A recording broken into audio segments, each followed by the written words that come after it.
Right now, 50,000 objects are screaming across the sky at 17,000 miles per hour, and the only thing keeping them from a catastrophic chain reaction is a masterpiece of automated mathematics.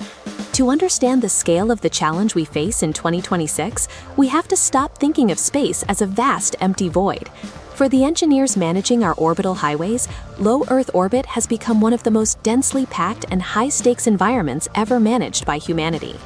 Every piece of hardware, from a school bus-sized weather satellite to a CubeSat the size of a loaf of bread, is governed by the rigid, unforgiving laws of astrodynamics. At these speeds, there is no such thing as a fender bender. A collision between two objects, even something as small as a stray bolt, releases the kinetic energy of a high-speed train impact. But it doesn't stop there. This is the story of how we manage a global infrastructure that we cannot see, cannot touch, and cannot afford to lose. It is a story of precision engineering, real-time data processing, and the invisible algorithms that prevent the end of the space age. This is the Orbital Ballet.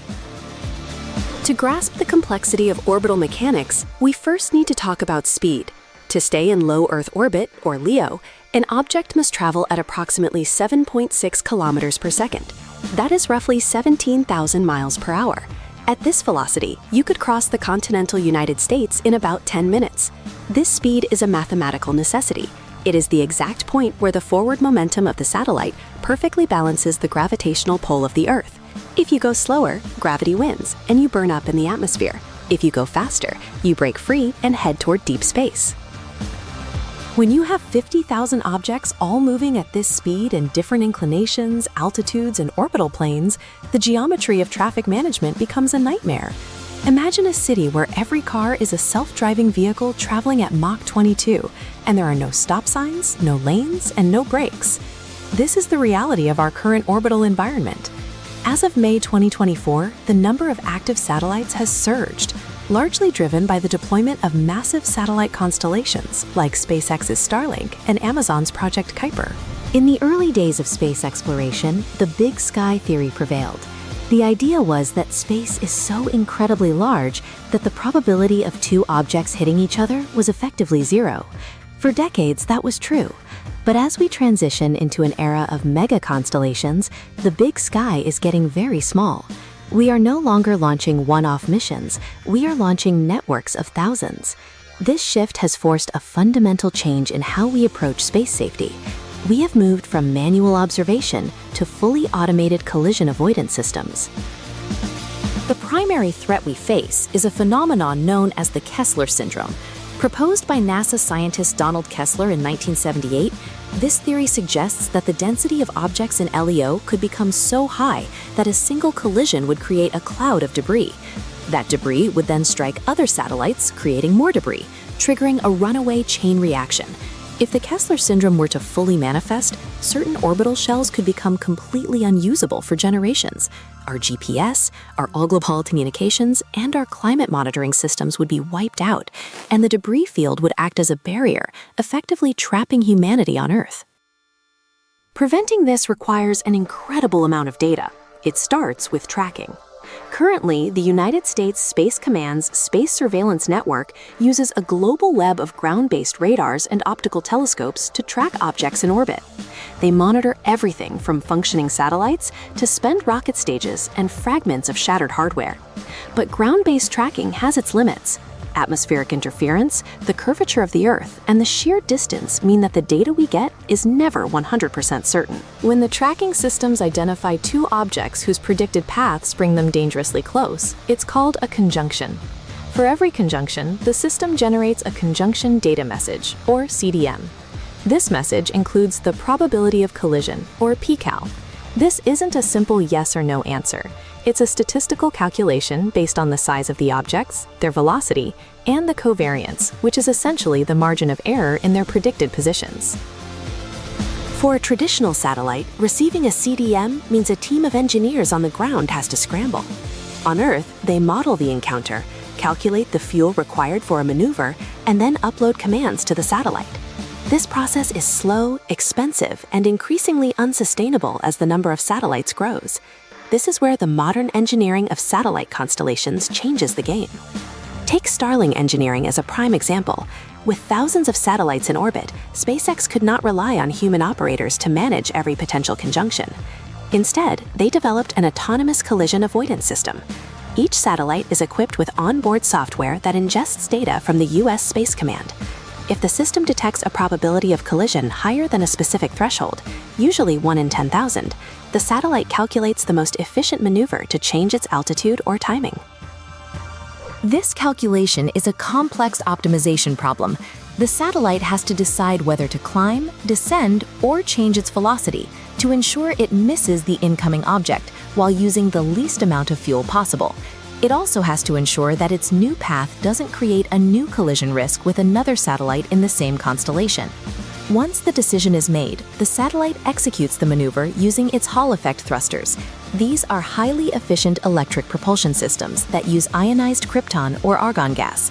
While they produce very low thrust, about the weight of a piece of paper, in the vacuum of space, they are enough to subtly shift a satellite's trajectory over several hours. But what happens when two maneuverable satellites are on a collision course? This introduces a new layer of digital coordination. If satellite A moves up and satellite B moves down, they clear each other. But if both move in the same direction, they might still collide.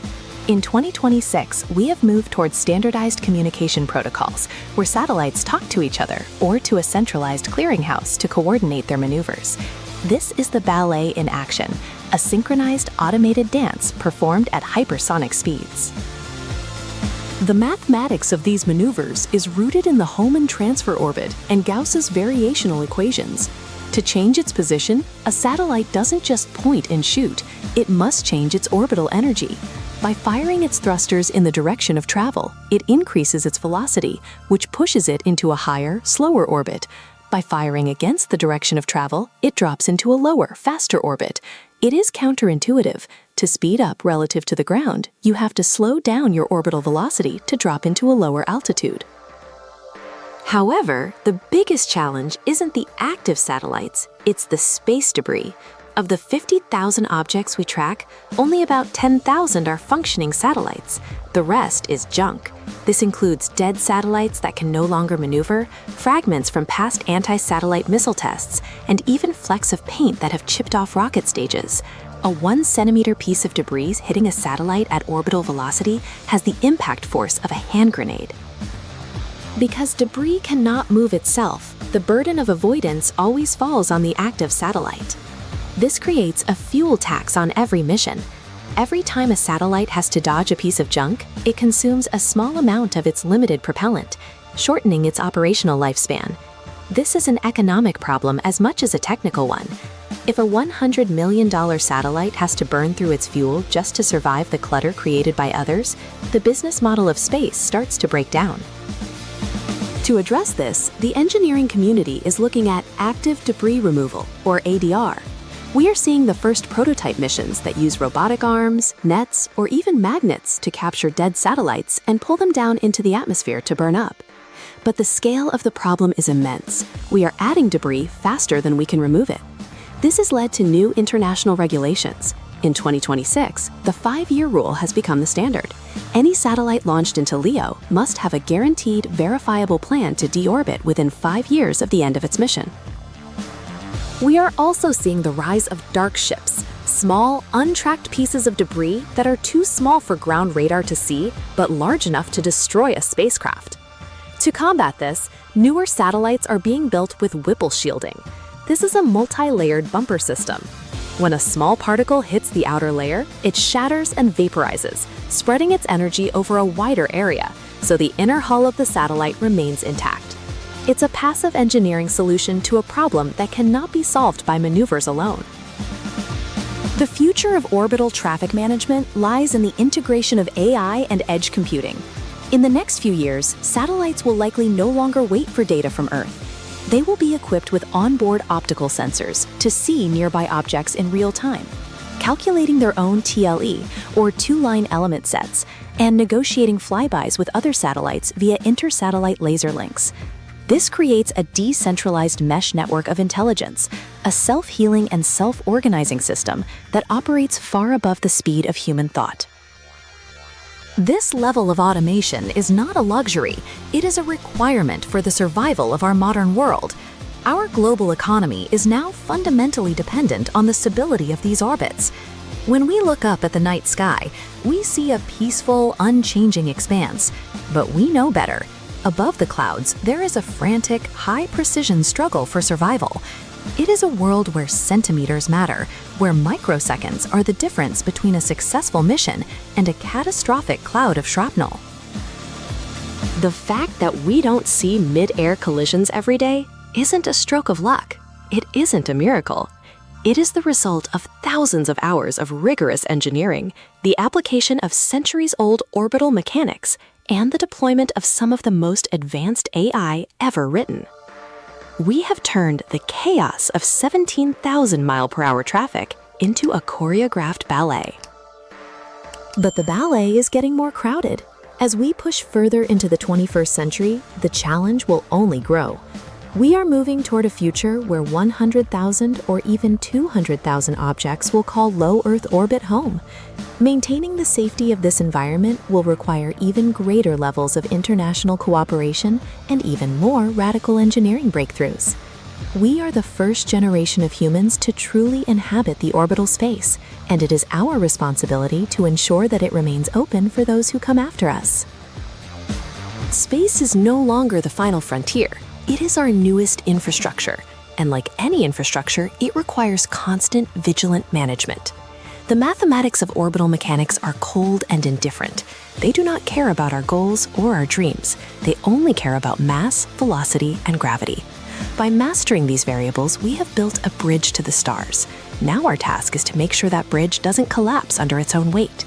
So the next time you use your phone to navigate or check the weather or watch a live stream from across the ocean, remember the 50,000 objects screaming above you. Remember the Hall effect thrusters firing in the silence of the vacuum and the algorithms calculating probabilities in the blink of an eye. There is no magic in the sky, just the incredible, relentless power of engineering. The orbital ballet continues, and as long as the math holds, we are safe, for now.